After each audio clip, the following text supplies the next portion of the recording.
So what we're going to do today is we're going to go through, welcome. We're going to go through the assignment set for chapter 25. And we're going to talk about, first off, we're going to do a quick study. So what I'm going to do is I'm going to bring up the Excel sheet that I'm working on so you can see it. And we'll talk you through some of the problem set as we go.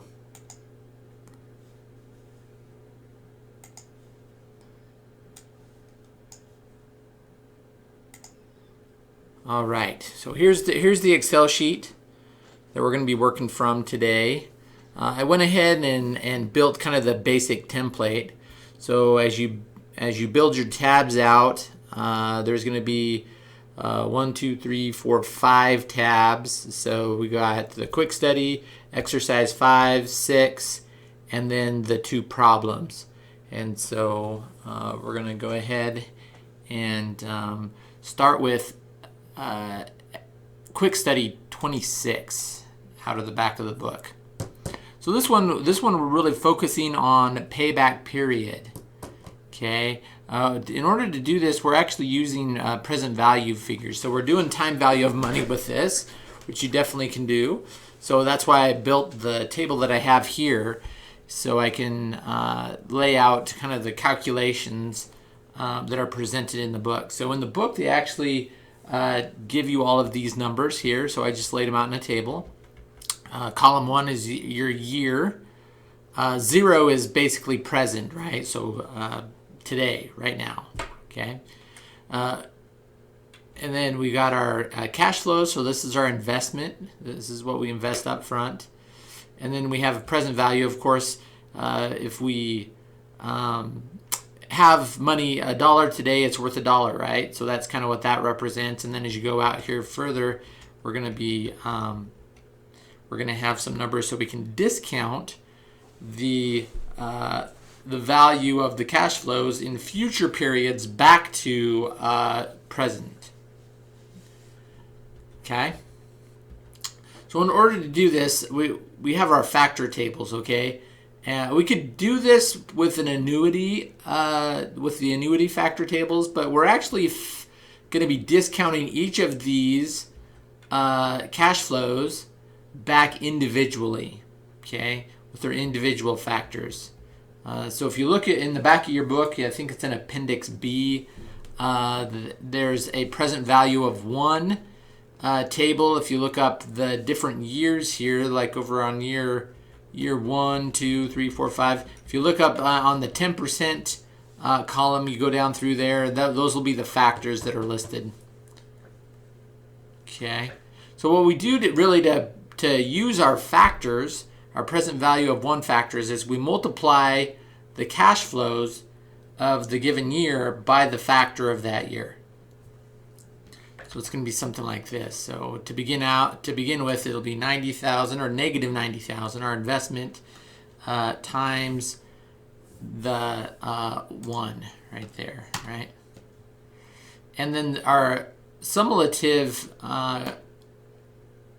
present value, that's not cumulative. It's supposed to be cumulative. I was like, what is that word there? Okay, cumulative present value of cash flows is going to be, to start off, it's going to be just our 90,000. Okay, so we start in the hole basically, right? And so what we're doing with the present value, or with the payback period, is we're working our way out of the hole. And so we go ahead and continue to multiply. We've got our equation down here. I'm going to go ahead and make this a little bigger so you can kind of see the equation there. And we can actually just grab the fill handle and drag this down, right? So here's our fill handle right there on the bottom right.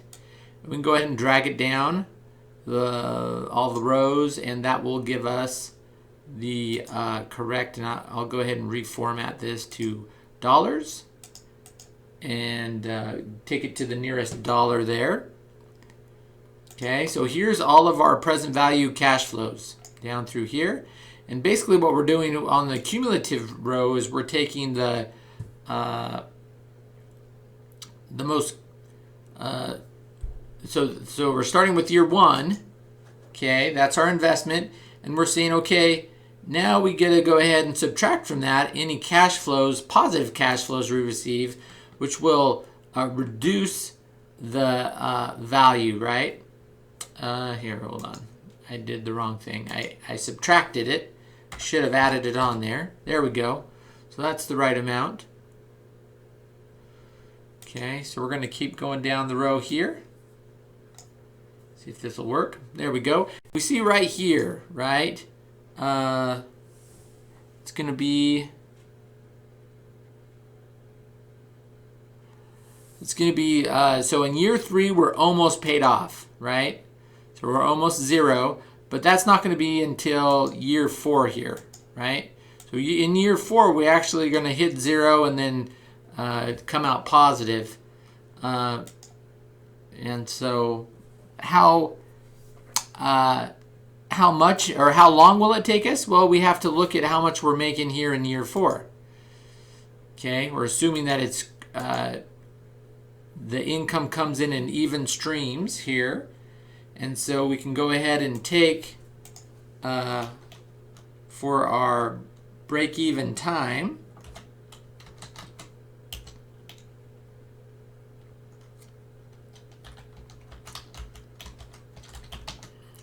So we know that our break-even time is going to be at least 4 years, right? Because this is the year we break even. We haven't broken even in year 3 yet, right? Still negative.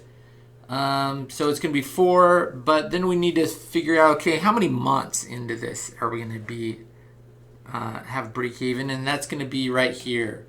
So we're going to go equals our remainder from year 2 divided by our cash flows from year 4.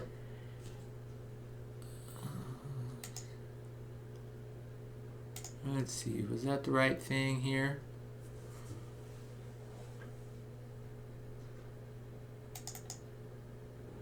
Yep. We don't necessarily need to worry about the negative sign on year 2. Okay, so we're going to go ahead and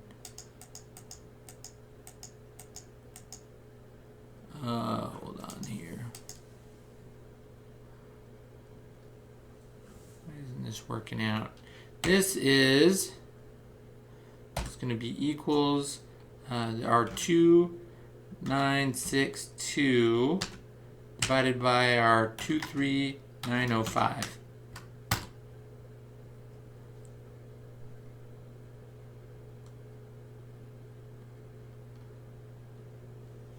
Which is going to be, that's the fraction of a year, and then we go ahead and multiply it out by 12 months. And that's going to be our, how many months, right? So 1.5 months. So it's actually going to be on the 4th year and 1.5 months.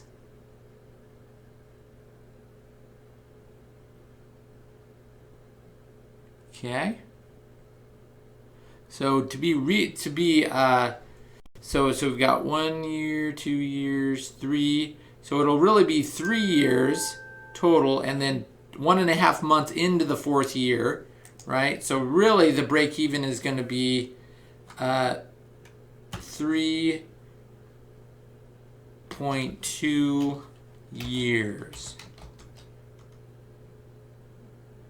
Or in other words, 3 years and 2 months. So that's another way to kind of draw it out there. So 3 years and then 2 months into the 4th year. Okay? So now let's move on to exercise 5. Okay, so I've kind of got a few things already laid out here in a format anyways. So what we're doing is we're doing payback periods here. That's cost of investment divided by annual net cash flow, right, is the payback period equation. Okay, And so as we go through these examples, we see in our book here that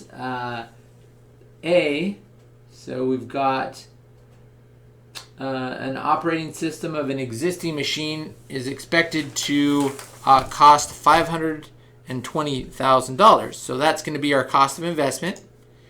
That's straight up. It just gives us that. Okay. Pretty easy there.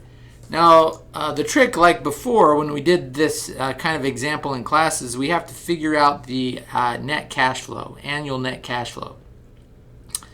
And so in order to do that, we need to, this is kind of the format that I have here, right? So we're going to start with our annual after-tax income. Do I have that? Let's look in here. Yep, sure enough. It says, system yields an incremental after-tax income of $150,000 per year. So I can go ahead and plug that in. Okay. Plus depreciation. Right? Because that depreciation isn't cash. So before, when we did our example in class, we actually calculated everything, and we actually had to kind of calculate this first number and then actually calculate the tax for it and everything, but it gives it to us in this problem. So we actually have an annual after-tax income of $150,000. Depreciation is going to be, depends on what we're going to do with our machine that we bought here. So we've got a machine which is, let's lay this equation out here. Our depreciation is going to be, make this a little bigger, it's going to be equal, put brackets in here, $520,000, which is the cost of the investment, minus any salvage value. In this case, it's actually $10,000. And then we're going to go ahead and divide by the useful life, which is, tells us it's 6 years. Okay, so that's our depreciation. So that's a non-cash item, so we can actually add that back into our after-tax income to give us cash flow. So that's going to be $150,000 plus our $85,000 of depreciation will give us our annual net cash flow here. Okay, we can convert all this into dollars. Okay, so here's our annual net cash flow, so we can go ahead and plug that back up into this deal here, into our equation. So we're going to have 520,000 divided by our 235, and that's going to get us our payback period of this divided by this. Okay, 2.21 years.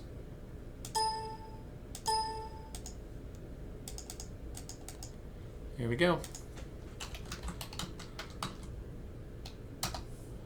So I'll go ahead and let you guys do B. B is pretty similar. Actually, it's almost identical. And so I'll go ahead and let you guys work through that one. If you have any questions on B as you work it out, let me know. You can go ahead and just basically copy and paste this format down to B and then plug in the numbers as you go there. Okay? All right, so exercise 6. So what we're doing here is referring to the information that we have in exercise 2.5. Okay, so we're going to go ahead and use the information that we just calculated here for exercise 5, and we're going to do some calculations here. Okay, and we're doing some present value calculations. So we're assuming the company requires or has a hurdle rate or an internal rate of return of 10% on its investments. Now we're supposed to compute the net present value of each potential investment, round to the nearest dollar. Okay, so here we are. We're trying to figure out net value of investment. Our present value of cash flows. Okay, so our present value of cash flows. So if we go back here to exercise 5, we see our annual net cash flows is $235. Okay. And so that's gonna be something we're gonna use here. Let me put the equation in here, make it bigger so you can see it. Let me make this a little bigger. There we go. Okay, so you can see what I'm putting into this equation. Okay, so we've got 235,000, which came from our previous page. And then we have to go and find the present value annuity of annuity, okay, for this. Factor, because we're going to multiply it by a factor, okay? So this is our multiplication. And so we're going to go back, we're going to go into the back of the book on, let's see, it's going to be on B11, so it's in Appendix B, okay? And we're going to be looking at table B3, I believe is the one we're going to be using here. And we're going to be looking on, let's see here. So it's going to be 8, let's see, is it 8 years? No, not for this one. This one's only going to be 6 years, right? Because our life of our machine was 6 years. Okay, so it's going to be 6 years at 10%, and that's going to give us a factor of let's see, our factor is 4.2553. Okay, so that's in the back of the book in table B3 is where we're going to use that, where we're going to find this factor right here, right? So that factor is a component of the periods, which in this case is 6 years. Okay, and that's going to be our rows. So we're going to go down to row 6 on the 6 periods. Then we're going to go across to 10%, and that's going to be our number that we're going to use. Okay. Let's see. Make sure. Let me double check and make sure I have my numbers right here.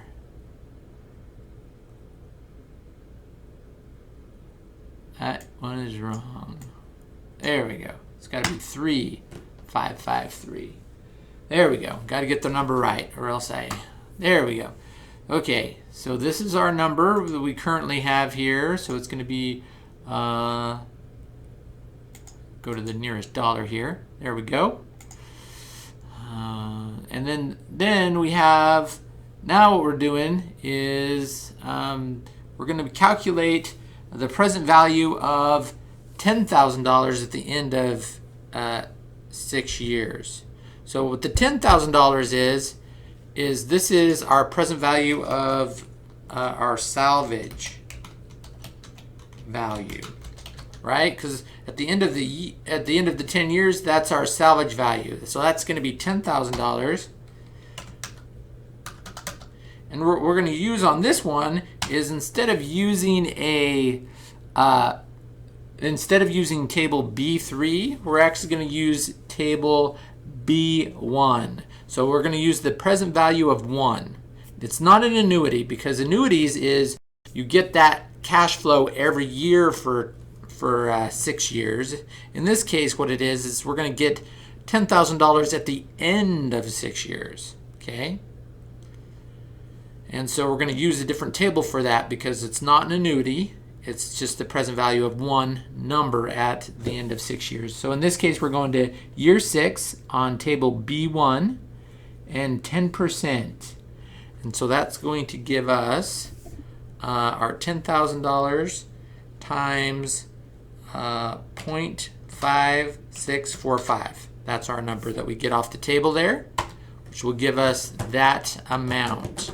So at the end of that year, we're going to get $10,000 for salvage value, but really we're discounting it back to present value because we're doing what's called net present value calculation. So we got to use time value of money, get everything back to present, and use those numbers there. So here we are. We're going to add these two up that we just calculated. And then we're going to subtract our investment. So that's the cost of the machine up front, right?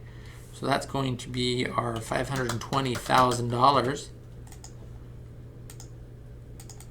Okay, we're going to subtract that out, and that's going to give us net present value. So it's going to be the total present value of cash inflows minus outflows.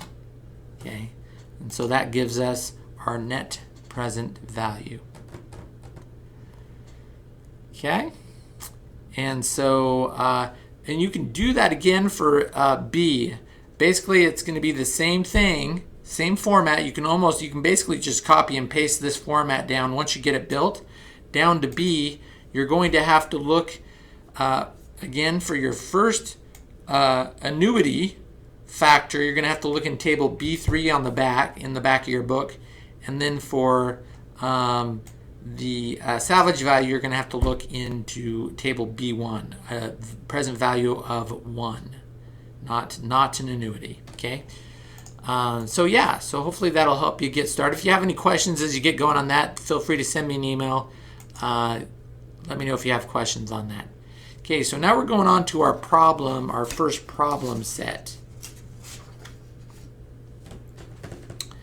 Okay.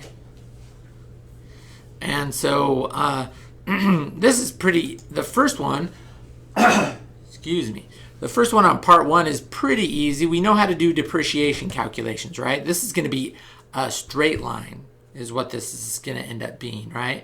So pretty easy. We're going to be doing, here, there we go. Let me make it a little bigger here so we can see it. All right. Okay, so our calculation here is going to be just the normal straight line depreciation calculation, right? Cost minus salvage value divided by useful life. So in this case, it's going to be 480,000 minus 20,000, right? That's our cost minus salvage value divided by useful life of 4 years. Okay, so that's our annual depreciation. Okay, and so now what we're going to do here on part 2 is we're going to do our we're going to start out with our expected annual sales of new product. These numbers are going to mirror each other. Okay, all the way down to the depreciation side, and so we can see these are really going to be a mirror of each other, right? Same number here, same number there. This is going to be different because you see you only have one side of this, so we're only going to do depreciation on a new asset here on the net income side because that's a non-cash item, right? And so in the net cash flow, it's not going to be included. Okay. And then your income before taxes is going to be a separate one that you're going to do, and that. So so these are really where we're going to match up, right? Where we have double cells across, these are going to be identical numbers. When we have our single cells, these are going to be individual numbers that you're going to calculate separately. Even these numbers right here are going to be identical. Okay. So just so you know that, as you go down through here, your annual depreciation that we just calculated is going to come down here into this line right here, right? So this is going to be the line that you're going to use to plug that depreciation in, just so you have that. Expected. Let me see here. I just want to make sure I can give you enough to get you going and to answer any questions that you might have. So this payback period is going to be our investment divided by our cash flows. So just so you know, the investment is going to be right up here. Direct materials. So the number you put into direct materials is going to be your numerator on the payback period, and your net cash flow right here is going to be your denominator for the payback period. Okay, so really you're going to have an equation that looks like this. It's going to be direct materials divided by net cash flow. That's what it's going to look like. So once you get those numbers in there, it will work out for you, and it'll give you the right amount of years. Okay, so our accounting rate of return, I'm just going to kind of walk through and tell you kind of how it goes together here for you. Is your accounting rate of return is going to be your let's see here. It's going to be your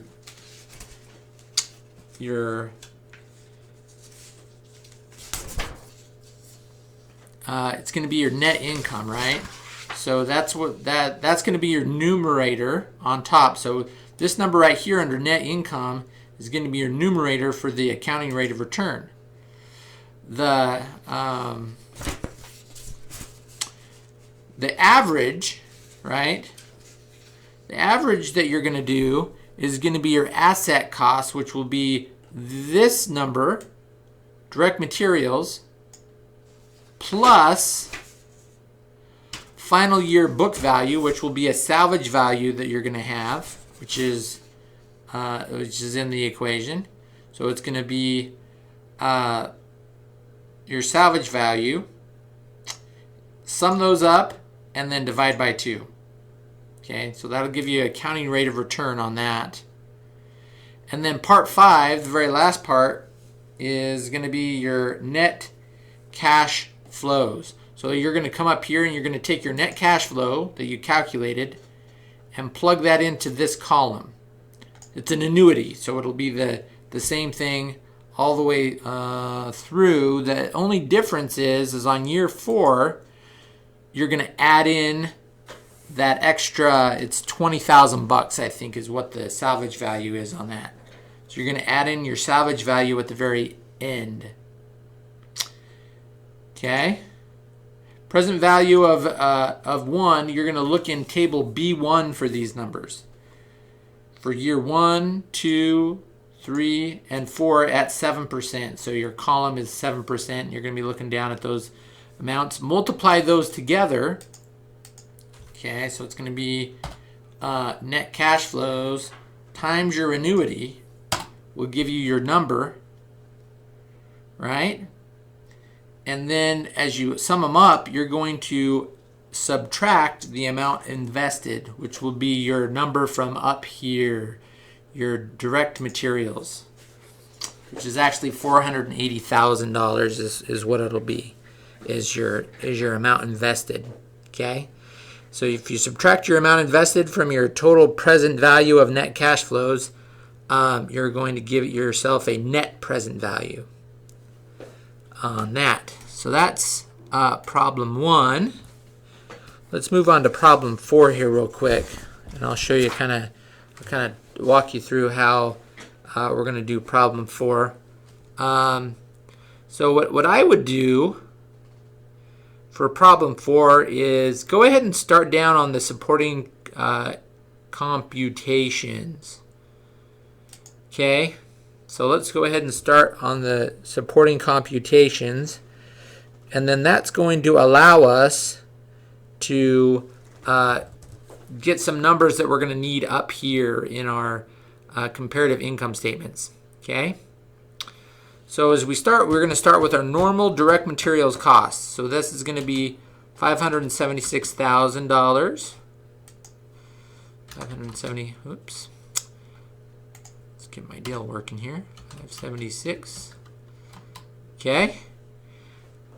We're going to take our units of output, which is 400,000, and then we're going to divide those two, right? So it's going to be equals normal direct materials divided by our units of output, right? So that gives us our cost per unit, and then we're going to do our new business volume. Okay, so this is going to be our new business volume, which is going to be 50,000. And then we go ahead and we can multiply these two together to get our new business direct materials costs. Okay, this times this. There we go. So there's our new business direct materials cost. And so you got your normal volume, which you're basically given those numbers, right? So your new business, we just calculated the number for that that cell right there, right, in new business. Okay. So our normal, and you basically do the same thing here with normal direct labor like you did with normal direct materials. So you start with your normal direct labor cost, units of output, how many hours, right? Or how many units, I mean, sorry. And then we're dividing those two.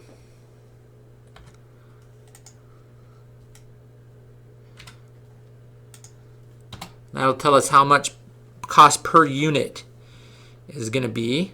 And then we're going to do our overtime per unit, which will be 50%, right? So it's going to be equals this times 0.5, which is 50% of that. Okay, and then we go ahead and add the two up to give us a total, right? And then we do our, again, like up here, right? We do our new business volume, which is 50,000. And multiply. And that'll give us our new business direct labor costs. Okay? And then we're going to do our total. And once you get all these, you should be able to plug these in together, right?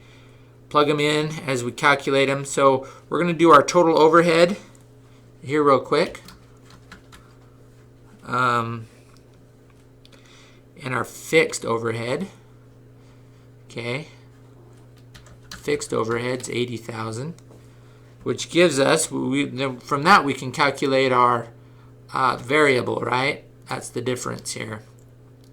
Total minus fixed is our variable.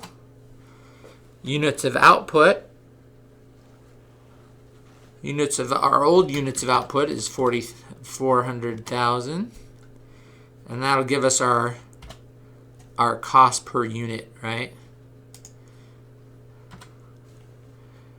Variable divided by units of output.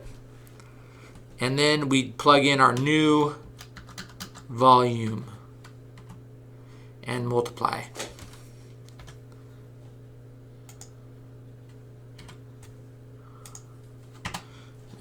There we go. So we've got all these supporting computations now, so you should be able to build your comparative income statements, and that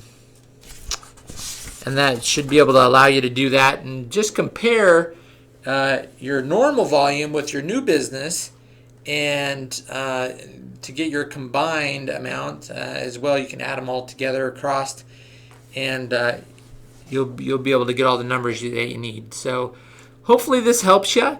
If you have any questions, I didn't do everything for you, right? So if you have any questions as you go through here, send me an email. Come by my office hours, maybe on next Tuesday or whenever you have time, and we'll talk. Have a good day.